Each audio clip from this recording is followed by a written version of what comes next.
Pip and the Storm. Pip is a puffin who lives on a high windy cliff with her family and friends. From the outside she looks just like everyone else. Black and white feathers, bright orange beak and quick little feet. But Pip is not the same. Pip has a weak wing.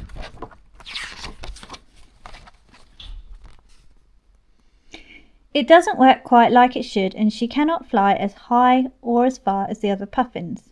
But no one can see it by looking at her. But Pip feels it every day. Each morning, the puffins would stretch their wings and soar out over the sea. "Come on, Pip," they call. "I'm coming," Pip would chirp. But before she could go, Pip had things to do.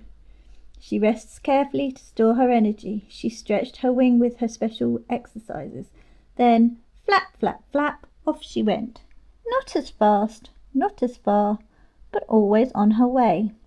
When the other puffins reached their destination, they would dive and play and fish together, and she would be tired.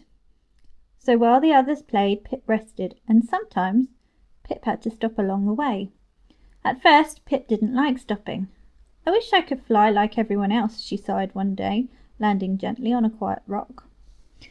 But as she looked around, something wonderful happened. She noticed things. She perched beside a waterfall and felt the cool mist tickle her feathers. She rested on a fishing boat and listened to the ropes creak and the water splash. She tucked herself into a little cave and watched the tiny glowing creatures dance in the dark. Once she even landed on a bright kayak. "Hello there," said a smiling human. Pip blinked in surprise. "Hello," she chirped back. These were Pip's secret adventures, places no other puffin saw, moments no one else knew about. And slowly Pip began to smile and look forward to going places. One day the sky grew dark. The wind howled, waves crashed loudly against the cliffs.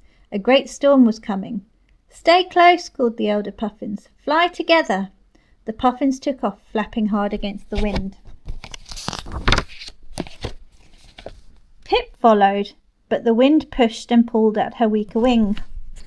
Flap, flap, she couldn't keep up. "I can't do it," Pip cried. The others flew ahead, disappearing into the grey sky. Pip felt small and alone. The wind grew stronger. Pip's wings ached. "I need to stop," she said, her voice trembling. But where?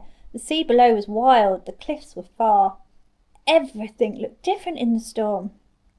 But then Pip remembered something from her secret adventures. "The cave!" she said. "I know a cave!"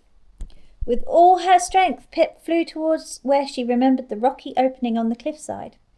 Flap, flap! The wind pushed her back. Flap! She tried again. At last, there it was, the cave. Pip tumbled inside, safe from the wind, but she wasn't alone. Her family were huddled inside, shivering. "We got lost," they said. "We couldn't see where to go." Pip blinked. "I know this place," she said. "You do?" they asked. Pip nodded. "I've been here before." The storm raged outside, but inside the cave Pip helped the others to settle. "Stay here," she said gently. "It's safe." And for the first time Pip wasn't the one trying to keep up. She was the one who knew the way. When finally the storm passed, the sky turned bright and blue again. The puffins flew home together. Back on the cliff the others gathered round her. "You saved us," they said. Pip felt something warm spread through her chest. That evening, as the sun dipped in the sea, Pip stood at the edge of the cliff. She stretched her wings, one strong, one not quite the same, and she smiled, because her wing didn't just make things harder, it made her different. And her difference had given her something special. Pip had a secret life, full of hidden places, unexpected friends, and quiet adventures. And now it wasn't such a secret anymore, and that was okay. Here's Pip with all her puffin family.